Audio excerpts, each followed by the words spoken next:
మేషరాశి వారికి ఇప్పుడు ప్రస్తుతం శని రుజుమార్గంలోకి అంటే వక్రగతి అయిపోయి రుజుమార్గంలోకి వస్తూ మేషరాశి వారికి ఏలినాటి శని 12వ స్థానంలో ఉన్నందుకు కలిగే ఫలితాలు ఏమిటి? ఇప్పుడు ఏలినాటి శని అనగానే ఎప్పుడు కూడా బ్యాడ్ ఇవ్వాలని లేదు, మంచి కూడా చేస్తూ ఉంటాడు. అయితే ఈ యొక్క విషయాలు చెప్తుంది నేనైనప్పటికీ కూడా చెప్పిస్తుంది సాక్షాత్ లలిత అమ్మవారిగా భావిస్తూ, ఇక్కడ 12వ స్థానం అనేటువంటిది ఇన్వెస్ట్మెంట్ స్థానం, గుర్తుపెట్టుకోండి. మరొక సంవత్సరం 5 నెలల పాటు అక్కడే ఉంటాడు శని భగవానుడు ఈ యొక్క రాశి వారికి. కాబట్టి మీరు ఏదైనా ఇన్వెస్ట్మెంట్స్ చేసేటప్పుడు లాంగ్ టర్మ్ ఇన్వెస్ట్మెంట్స్ ఓకే, కానీ షార్ట్ టర్మ్ ఇన్వెస్ట్మెంట్స్ అనేవి అసలు చేయకండి దయచేసి. షార్ట్ టర్మ్లో ఏదో డబ్బులు రావాలి, ఇదిగో ఇవాళ ఇస్తున్న నెలలో మనకి మళ్ళీ తిరిగి వస్తాయి అనుకునేవి కనుక చేసినట్లయితే ఇన్వెస్ట్మెంట్ స్థానంలో శని భగవానుడు ఉన్నాడు కాబట్టి ఇబ్బందినిస్తూ ఉంటాడు. అయితే ఇక్కడ మరి ఈ శని ఇక్కడ ఉన్నందుకు కలిగేటువంటి మంచి ఫలితాలు కూడా ఏమిటి? కొత్త వాళ్ళు పరిచయాల ద్వారా కొంత అభివృద్ధి అవ్వడము, అప్పు లభించడము, రుణం సంబంధించినవి లభించడం జరుగుతాయి. అలానే రుణాల మూలంగా డబ్బులు సంపాదించాలనేటువంటిది మేషం వారికి పనికిరాదని మనం చాలా వీడియోల్లో చెప్పుకున్నాం. పూర్వజన్మ కర్మ ఏదైతే ఉందో అది పర్టికులర్గా ఈ మేషలగ్నంలో జన్మించినటువంటి వారికి లేదా మేషరాశిలో జన్మించినటువంటి వారికి ఒక్కొక్క లగ్నానికి లేదా ఒక్కొక్క రాశికి పూర్వజన్మ కర్మ అనేటువంటిది ఒక్కొక్క మూలంగా యాక్టివ్ అవుతూ ఉంటుంది. అప్పు ఎవరికైనా ముఖ్యంగా బంధువర్గం వారికి ఇచ్చినప్పుడు అది ఇబ్బందిని క్రియేట్ చేస్తూ ఉంటుంది. అదేవిధంగా మీరు శనివారాలు 12వ స్థానంలో శని భగవానుడు ఉన్నాడు కాబట్టి శనివారాలు ఇన్వెస్ట్మెంట్స్ అవాయిడ్ చేయండి దయచేసి. అందరికీ నేను చెప్పట్లేదు, కేవలం ఇప్పుడు ప్రస్తుతం నడుస్తున్నటువంటి గోచార ఫలితాల మూలంగా మాత్రమే చెప్తున్నాను. అయితే కొత్త పరిచయాలు, కొత్తగా ఏదైనా అగ్రిమెంట్స్ చేయడము, కొత్తగా ఏదైనా ప్రారంభించడానికి అయితే ఇక్కడ మీకు అనిపించవచ్చు అదేంటంటే ఏలినాటి శని ఉంటే ప్రారంభించవచ్చా? దానికి ఏమీ సంబంధం లేదు. ఏలినాటి శని సమయాల్లో మనిషికి ఆలస్యం అవుతూ ఉంటాయి, పనులు కొంచెం మందస్థంగా సాగుతూ ఉంటాయి. అంత మాత్రం చేత మీకు ఏదో లైఫ్ అంతా పూర్తిగా ఎందుకు పనికి రాకుండా పోవాలని లేదు. నేను చాలా విషయాలు చాలాసార్లు చెప్పాను. పిఎం మోడీ గారు ఏలినాటి శనిలోనే పిఎం అయ్యారు. స్వర్గీయ ఎన్టీ రామారావు గారు కావచ్చు, చంద్రబాబు నాయుడు గారు కావచ్చు, జగన్ గారు కావచ్చు, చాలామంది. అంటే మనకి ఇక్కడ వాళ్ళని పిఎంని సీఎంని చేస్తున్నప్పుడు శ్రమనిస్తాడు, ఒక విషయాన్ని నేర్పిస్తాడనే విషయాన్ని మాత్రమే మీరు దృష్టిలో పెట్టుకోండి. మరొక విషయం ఏంటంటే ఇక్కడ 12వ స్థానంలో ఉన్నప్పుడు సర్వసాధారణంగా వివాహ జీవితం మీద కూడా ఎఫెక్ట్ ఉంటుంది. అంటే వివాహం ఆల్రెడీ అయిపోయి వివాహ జీవితం విషయంలో, అలాగే తండ్రి గారి ఆస్తికి సంబంధించిన విషయంలో కూడా కించిత్ జాగ్రత్త వహించండి. అంటే తండ్రి గారి ప్రాపర్టీ విషయంలో కోసం మనం తప్పుడు నిర్ణయాలు తీసుకుంటూ ఉంటాం. అంటే ఏంటి, అది ఎవరైనా కొనుక్కుంటా అంటే తక్కువగా అమ్మేయడము, లేకపోతే ఆ యొక్క విషయాల మీద కొంత ఎలిగేషన్స్ అనుకోండి, లేకపోతే కొంత గొడవలు అనుకోండి, కొంత డిస్ప్యూట్స్ అనుకోండి, ఇటువంటివన్నీ కూడా జరిగేటువంటి ఇవి ఎక్కువగా కనబడుతున్నాయి. చాలామంది నన్ను అడుగుతున్న ప్రశ్న ఏమిటంటే ఏలినాటి శని, అర్ధాష్టమ శని, అష్టమ శని లేదా శని మహర్దశ ఈ యొక్క సమయాల్లో ఎటువంటి జాగ్రత్తలు తీసుకోవాలని అడుగుతూ ఉన్నారు, ఎటువంటి పరిణామాలు ఉంటాయని అడుగుతున్నారు. గుర్తుపెట్టుకోండి, ఏలినాటి, అర్ధాష్టమ, అష్టమ శని ఈ 3 డిఫరెంట్. అదేవిధంగా శని మహర్దశ ఇస్ డిఫరెంట్.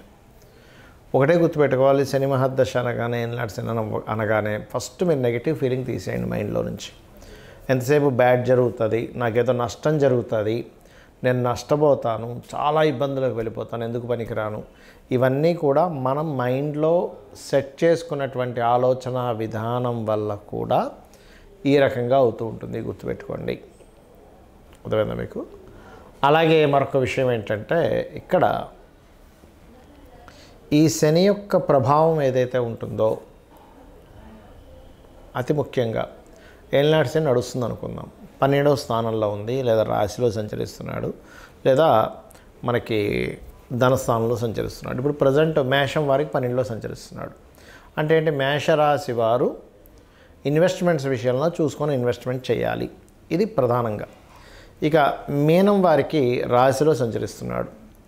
రాశిలో సంచరిస్తున్నాడంటే దాని అర్థం కొన్ని నిందలు పడవలసిన పరిస్థితి ఉంటుంది, ఎక్కువ స్ట్రెస్ ఉంటుంది. అంటే ఓవర్ స్ట్రెస్ అవ్వవలసి వస్తుంది, కొంత నిందలు పడవలసి వస్తుంది, ఇప్పుడు టైం అలా ఉంది అని చక్కగా మీరు దానికి సంబంధించిన నింద పడతాం అనుకునే విషయాల్లో జాగ్రత్తగా ఉండాలి. ఇంకొంతమందికి ఇప్పుడే స్టార్ట్ అవుద్ది ఏలినాటి శని, అదెవరికి అని చెప్పి తీసుకున్నట్లయితే అది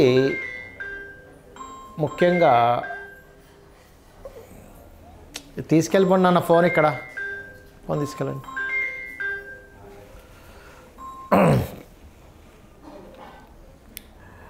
మరి కొంతమందికి రీసెంట్గా స్టార్ట్ అవుతుంటుంది, అదే 12లో ఉండడం.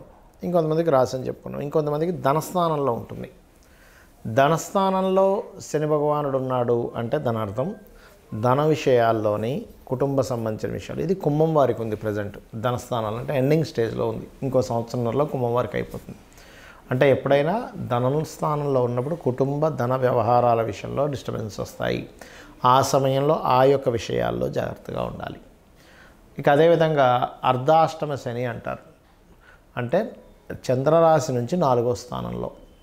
అది ఇప్పుడు ప్రజెంట్ ధనస్సు వారికి నడుస్తుంది. ధనస్సు వారికి అర్ధాష్టమ శని నడిచేటప్పుడు మీరు ఏదైనా ప్రాపర్టీ కానీ వాహనం కానీ గృహం కానీ కొనుగోలు చేసేటప్పుడు ప్రధానంగా ఈ యొక్క విషయాల్లో జాగ్రత్త వహించాలి. ఇక అష్టమ శని సింహరాశి వారికి నడుస్తుంది. వాహనాల మీద వెళ్ళేటప్పుడు వీళ్ళు కూడా కొంత జాగ్రత్తగా ఉంటూ ఆల్ ఆఫ్ సడన్ చేంజెస్ అనేవి కొన్ని తీసేయాల్సిన పరిస్థితి, అమ్మేయాల్సిన పరిస్థితులు వస్తూ ఉంటాయి అష్టమ శని నడిచేటప్పుడు. అంటే దీని అర్థం ఏమిటి? మీరు ఏదైనా ఒక ప్రాపర్టీ అష్టమ శనికి ముందు జస్ట్ అప్పుడే తీసుకుని ఉంటే లేదా అష్టమ శనిలో తీసుకుని ఉంటే అది నిలబడదు. మరి ఇది యాజ్ ఇట్ ఈజ్ ఇలాగే ఉందంటే మీ మహాదశ కనుక బలంగా ఉందనుకోండి ఏమి ఇబ్బంది ఉండదు. మీ జన్మజాతకంలో ఉండే లగ్న బలము, మీ జన్మజాతకంలో నడుస్తున్నటువంటి మహాదశ బలము లేదా అంతర్దశ బలాలు కనుక బలంగా ఉంటే శని ప్రభావం పెద్దగా ఏమీ పడదు. శని అనేటువంటిది ఏంటంటే ఒక టీచర్ లాగా మనకి జీవితాన్ని నేర్పిస్తాడు అనేటువంటి ఆలోచన ఉండండి. అలాగే శని మహాదశ నడుస్తుంటుంది కొంతమందికి. మహాదశ నడిచేటప్పుడు పర్టికులర్గా ఏంటంటే మీకు ఆ శని భగవానుడు ఎలా ఉన్నాడో చూసుకోండి. అంటే అతను ఉచ్చ స్థానంలో ఉన్నాడా, నీచ స్థానంలో ఉన్నాడా, పాపగ్రహాలతో కలిసి ఉన్నాడా, పాపకర్తెరలో ఉన్నాడా, శుభగ్రహాలతో కలిసి ఉన్నాడా, శుభకర్తెరలో ఉన్నాడా, అతని రాసుల్లో అంటే శని యొక్క రాసుల్లో మకర కుంభ రాసుల్లో మరి ఏ గ్రహాల యొక్క సంబంధం కలిగి ఉంది, వీటన్నిటినీ తీసుకొని మనకి పరాశర మహర్షి చెప్పినట్టుగా ఆత్మ సంబంధినో ఏచ ఏ నిజధార్మిణ దశాంతర్దశాశ్వేవ దిశంతి స్వదశాఫలం అంటాడు. అంటే దశా ఫలితాలు అనేవి మహాదశ శని మహాదశ వచ్చింది 19 సంవత్సరాలు అమ్మో అనుకోకుండా ఇది ఏ ఫలితాలు ఇస్తుంది అనే దాని మీద మనం వర్క్ చేయాలి. ఇప్పుడు కూడా తత్సంబంధంగానే మనకి ధనయోగాలు ఉంటాయి, తత్సంబంధంగానే హెల్త్ ఇష్యూ ఉంటుంది, తత్సంబంధంగానే అవమానాలు కావచ్చు, కీర్తి కావచ్చు ఉంటుంది. అక్కడ ఒకవేళ శుభగ్రహ సంబంధాలు ఉన్నాయి, మంచి పోర్ట్ఫోలియోస్ ఉన్నాయి. శని మహద్దశ కూడా వ్యక్తిని కోటీశ్వరుణ్ణి చేస్తుంది, గుర్తుపెట్టుకోండి. శని మహద్దశ కూడా గొప్ప కీర్తిని ఇస్తుంది. ఎందుకంటే కొన్ని వేల జాతకాలు పరిశీలన చేసి చెప్తున్న అంశము, అనేకమైనటువంటి గ్రంథాలు తీసుకొని అందులో ఉండే సూత్రాలు తీసుకొని చెప్తున్నటువంటి అంశం. అంతేగాని మూఢత్వంగా ఏదో శని వచ్చేసింది, ఏలినాటి శని వచ్చేసింది, అర్ధాష్టమి వచ్చేసింది కాబట్టి నా జీవితం ఇంకా అయిపోయింది అనుకోకుండా స్లో మూమెంట్ ఉంటుంది. జస్ట్ మనం ఇక్కడ ఏదో నేర్చుకోవాలి అనే భావనతో ఉండండి. ఖచ్చితంగా మీ లైఫ్ గ్రోత్ ఉంటుంది. మరి ఈ సమయాల్లో తీసుకోవాల్సిన జాగ్రత్తలు ఏమిటి? మధ్యాహ్నం పూట నిద్రపోకండి దయచేసి. అదేవిధంగా వీలైనంత మటుకు ఉదయం సాయంత్రం ఇంట్లో దీపారాధన చేయండి. ఆంజనేయ స్వామి ఆలయానికి కానీ సుబ్రహ్మణ్యేశ్వర స్వామి ఆలయాలకు కానీ రెగ్యులర్గా వెళ్తూ ఉండండి. అదేవిధంగా మరొక విషయం ఏంటంటే ఇక్కడ మీరు ఈ ముఖ్యంగా ఎప్పుడైనా సరే మీకు దగ్గరలో ఉండేటువంటి ఓల్డేజ్ హోమ్స్ కానీ లేకపోతే మీ ఇంట్లో పెద్దవాళ్ళు ఉంటారు, తాతయ్యలు, నానమ్మలు, అమ్మమ్మలు, ఇలాంటి వారికి మీరు ఏదైనా సేవ చేయడము, కార్మికులకి, కర్షకులకి మీరు ఏదైనా సరే ఇవ్వడం, అంటే వాళ్ళ పిల్లల గురించి కానీ వాళ్ళకి ఏదైనా ఒక సహాయం చేయడం చేస్తూ ఉండండి. కార్మికులకి, కర్షకులకి శని కారకుడు అంటూ ఉంటారు. అదేవిధంగా లలితా సహస్రనామాల్లో ఓం అనాకలిత సాదృశ్య చుబుకశ్రీ విరాజితాయే నమః అని మంత్రం చేయండి. నువ్వుల నూనెని శివాలయాల్లో కానీ ఆంజనేయ స్వామి ఆలయాల్లో కానీ వాడుకోవడానికని ఇవ్వండి. గోవులకి బెల్లం తినిపించండి. మధ్యాహ్నం పూట పొరపాటును కూడా యువకులు నిద్రపోకండి. అన్ని విధాల మీకు శని యొక్క అనుగ్రహం కలుగుతుంది. శ్రీమాత్రే నమః.